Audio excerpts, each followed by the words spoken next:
Hi friends, last వీడియోలో మనం second lesson నేర్చుకున్నాం. దాని తర్వాత కంటిన్యూస్ ఇది. తర్వాత రెలా రెలా అనేది ఇది ఒక జానపద గేయం. ఎలాంటివి కూడా ఏపీటెట్ అండ్ డిఎస్సిలో అడుగుతున్నాడు. రెలా రెలా అనేది ఏంటి అని. అప్పుడు మనం జానపద గేయంని నేర్చుకుని ఉండాలి, చదువుకొని. ఎలా ఏవైనా అడగొచ్చు కాబట్టి ప్రతి లైన్ టు లైన్ మనం నేర్చుకోవాలి. రెలా రెలా రెలా రెలా రెలా రే, రేలా రేలా రేలా రేలా రేలా రే. అడవి తల్లికి దండాలు, మా తల్లి అడవికి దండాలు. అడవి చల్లంగుంటే అన్నానికి కొదవే లేదు, పంట ఇంటికొస్తే పండుగ చేద్దాం. కొండల నుండి కోనల నుండి గోదారమ్మ పరుగులు చూడు, గోదారమ్మ పరుగులు చూడు. వంపులు తిరుగుతూ వయ్యారంగా పెనుగంగమ్మ వరకలు చూడు, పెనుగంగమ్మ వరకలు చూడు. ఏటిలోన ఊట చూడు, నీటిలోన సుడులు చూడు. అందరికీ అండగా నిలిచే అడవి తల్లి అందం చూడు. కిలకిల కిలకిల కిలకిల కిలకిల రామచిలుకల పలుకలు చూడు, రామచిలుకల పలుకలు చూడు. కుహు కుహు కుహు కుహు కోయిలమ్మల పాటలు చూడు, కోయిలమ్మల పాటలు చూడు. పావురాల జంట చూడు, పాలపిట్ట పాట చూడు. అందరికీ అండగా నిలిచే అడవి తెల్లి అందం చూడు. రేలా రేలా రేలా రేలా రేలా రే. ఇవి కూడా మీరు ఒకసారి చూసుకోండి.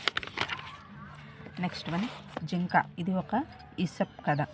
జింక ఒకటి నీళ్లు తాగటానికి సెలయేటి దగ్గరికి వెళ్ళింది. నీళ్ళలో తన ప్రతిబింబం చూసుకుంది. తన కొమ్ములు ఎంత పెద్దవో, ఎంత బాగా ఎదుగుతున్నాయో చూసి మురిసిపోయింది. తర్వాత కాళ్ళు చూసుకుంది. నా కాళ్ళు మాత్రం చీపురు పుల్లలా ఉన్నాయి, ఏం బాగాలేవు అనుకుంది. ఇంతలో హఠాత్తుగా ఒక సింహం తన మీదకు దూకబోవటం చూసింది. జింక భయంతో రువ్వున దూసుకుపోయింది. అది అలా పారిపోతూ పారిపోతూ అడవిలో చెట్లు గుబురులోకి వెళ్ళిపోయింది. దాని అందమైన కొమ్మలకు తగులుకొని ఇరుక్కుపోయి సింహం దగ్గరకు వచ్చేస్తుంది. జింక కొమ్ములు వదిలించుకోవడానికి ఎంతో ప్రయత్నం చేస్తుంది. అదృష్టవశాత్తు సింహం మీద పడే లోపలే కొమ్మలు బయటపడ్డాయి. బతుకు జీవుడా అని జింక వేగంగా పారిపోయింది. మళ్ళీ సెలయేటి దగ్గరికి వెళ్ళి, ఎంత దద్దమ్మని నేను, బాగాలేవు అనుకున్న పుల్లల్లాంటి కాళ్ళు నన్ను కాపాడాయి.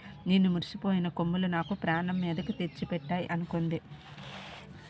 ఇవి ఈసప్ కథలు అనేవి ఒక గ్రీకు పురాణ కథలుగా ప్రసిద్ధి చెందాయి. ఇవి 2500 సంవత్సరాల నాటివి. ఈ కథలు అన్ని ప్రపంచ భాషల్లోకి అనువదించబడ్డాయి.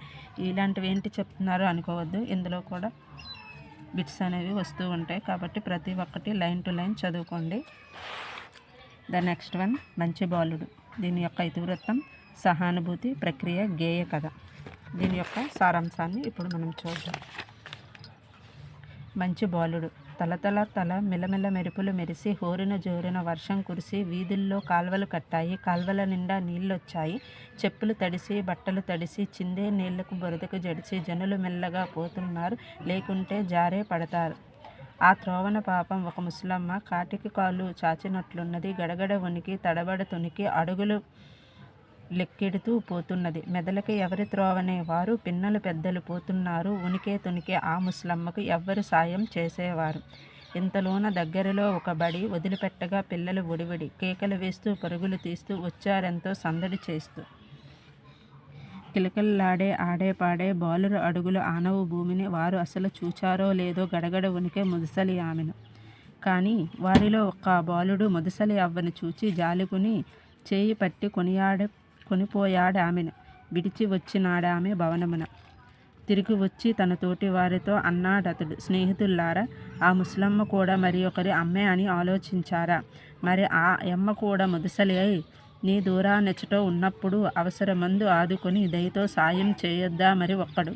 ఇది విని ప్రతి బాలుడు తన మనమున సిగ్గు చెంది అనుకున్నాడిట్లని, దుర్బలులకు సాయం చేయని ఎడ కొరగదెందుడు మనుజుని మనుగడ.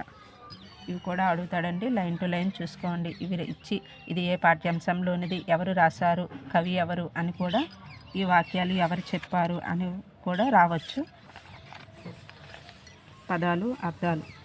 వీధులు బజారులు, జడిసి భయపడి, జనులు ప్రజలు జనం, త్రోవ దారి, ఒడి వేగం, సాయం సహాయం, ముదుసలి ముషలి, జాలి దయ, కొనిపోవు తీసుకుపోవు, మనం మనస్సు, దుర్బలులు బలం లేనివారు, మనుజుడు మనిషి, మనుగుడు జీవనం, మనుగడ జీవనం జీవితం.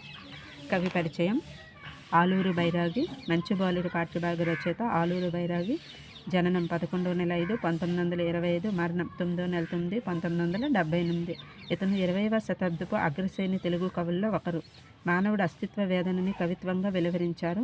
ఇతను రాసినటువంటి రచనలు చీకటి మేడలు, నూతిలో గొంతుకలు, ఆగమగీతి, దివ్య భవనం ఇతని యొక్క ప్రసిద్ధ రచనలు. బాలల కోసం చక్కటి గేయ కథలను కూడా రచించారు. కేంద్ర సాహిత్య అకాడమీ పురస్కారం పొందారు. ఇక్కడ మీకు అడగొచ్చు, బాలల కోసం గేయ కథలను రచించినటువంటి రచయిత ఎవరు అంటే ఆలూరు బైరాగి. మానవుడి అస్తిత్వ వేదాన్ని కవిత్వంగా వెలువరించిన రచయిత ఎవరు అంటే ఆలూరు బైరాగి. కాబట్టి ప్రతి లైన్ టు లైన్ కూడా చదువుకోవాలండి. తెలుగు కథ వచ్చేస్తుంది అనుకోవద్దు, తెలుగు ఇప్పుడు చాలా కష్టంగా ఇస్తున్నారు.